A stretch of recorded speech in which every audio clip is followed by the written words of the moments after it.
Boron is an essential micronutrient for growth and development of healthy plants. In small concentrations, boron compounds are used as micronutrients and fertilizers. In large concentrations, they are used as algaecides and other pesticides. Boron has been known since the mid-1800s to affect plant health. It really wasn't until maybe the 1923 experiment by Kathleen Warrington that really definitively showed that boron is an essential micronutrient and that if a plant didn't have enough boron, that there were physiological consequences to that. Because this was a study that was done in the 1920s, the technology at the time didn't allow for the proper physiological research to find the mechanism that was going on.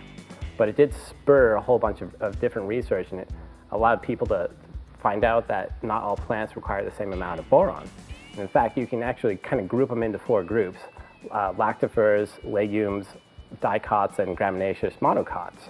And it turns out that the boron requirement for each of those 4 groups is really closely tied into the pectin content that's found in those plants.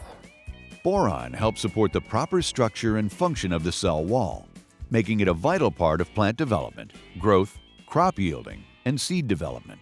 It was a 1978 study where it identified a complex polymer known as RG2. This polymer is a component of pectin that makes up the structure of the cell wall and gives the cell wall the proper strength and provide good turgor pressure for the plant. And so it turns out that it's 2 RG2 molecules that are cross-linked by a single borate diester. And that if that borate diester isn't there to form that bond, the RG2 complex can't do its job. Without it, the cell wall can't form proper membrane insertion, and so enzymes either fall out or can't fall into the cell wall. And that ends up leading to unhealthy metabolism of the cell, and depending on what's not falling into place there, you get kind of the visual symptoms of boron deficiency. Boron should be present in all soils in trace amounts, but boron deficiency is very widespread, affecting almost all major crops grown around the world. This is really a question of Liebig's law, and so whatever the lowest nutrient you have is going to be the limiting factor of your yield. And so you could have adequate nitrogen, potassium, sulfur, whatever, but if your boron is low in your soil, that's where your yield is going to rise to. And so it's about making sure that you have the proper boron requirement and getting that boron up into the soil so that the plant can draw from the boron. Well, boron not only being needed for plants, it's also a nutritionally important part of the human diet. And people typically take in enough boron with a normal, healthy diet with what they eat every day.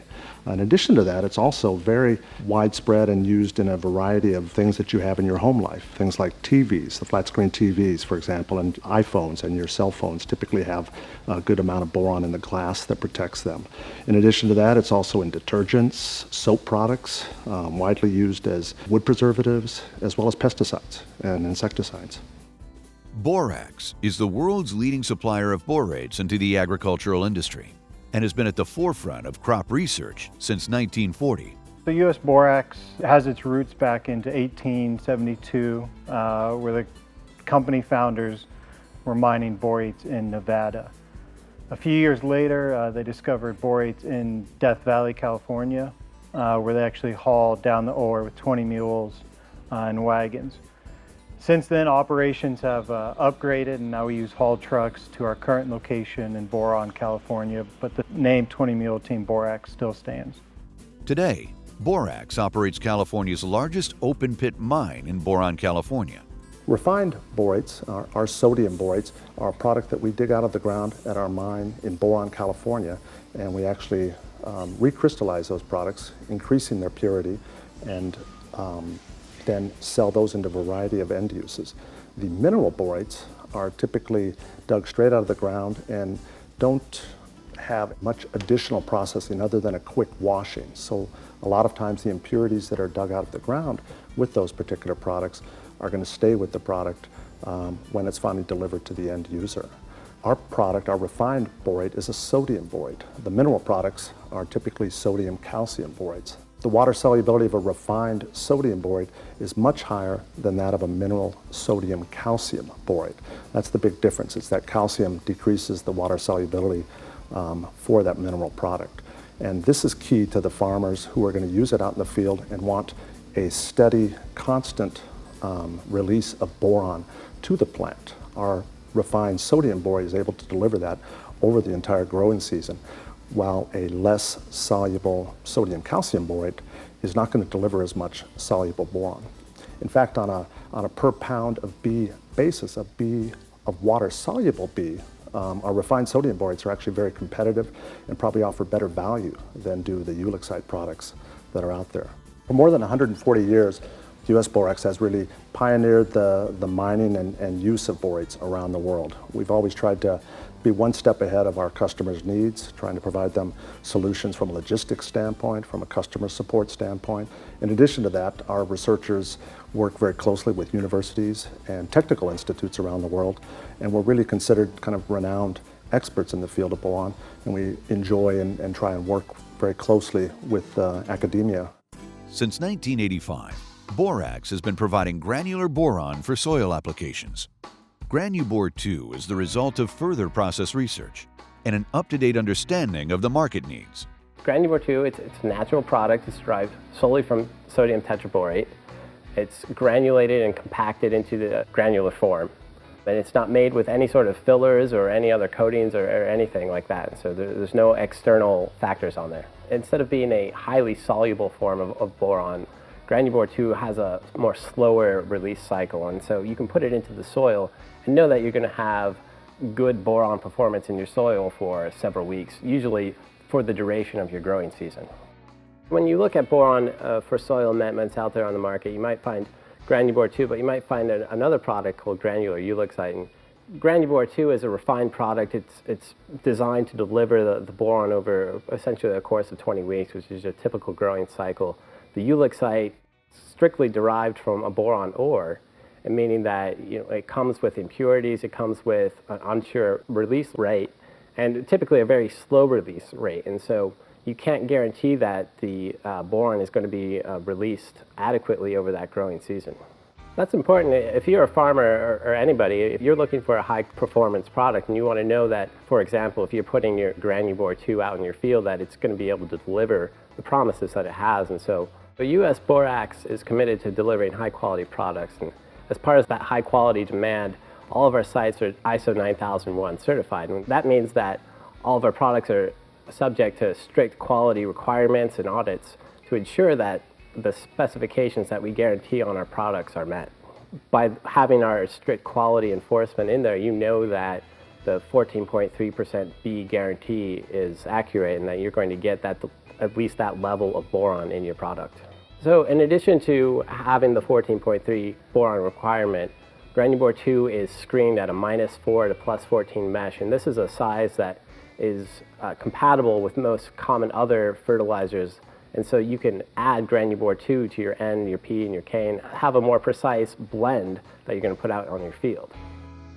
During the 2012 to 2014 seasons, US Borax participated in independent corn trials that investigated the impact of the soluble boron source, Granubor 2, compared to granular algaecide. I'm a research agronomist and professor here at the University of Missouri Greenlee Research Center. We primarily do crop production research.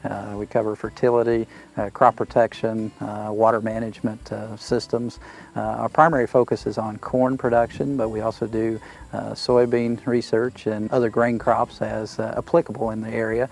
If there's an opportunity to increase our productivity, profitability, and it's practical, then that's a real opportunity for our farmers to add to their bottom line, and that's ultimately why we're here. One of the most common micronutrient deficiencies that we see in the Midwest is boron deficiency.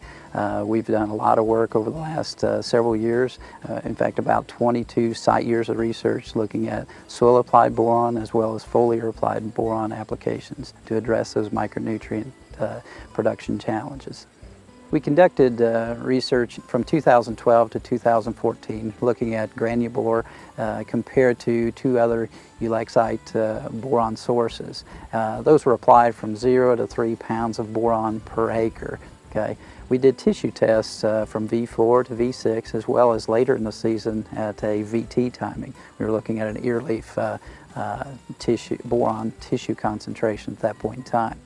What we saw was at that V4 to V6 application timing, the granulibore increased tissue concentrations of boron significantly compared to our other two boron sources. Now later in the season we were evaluating those in some very drought-challenged environments, 2012 in particular, and one of our sites in 2013.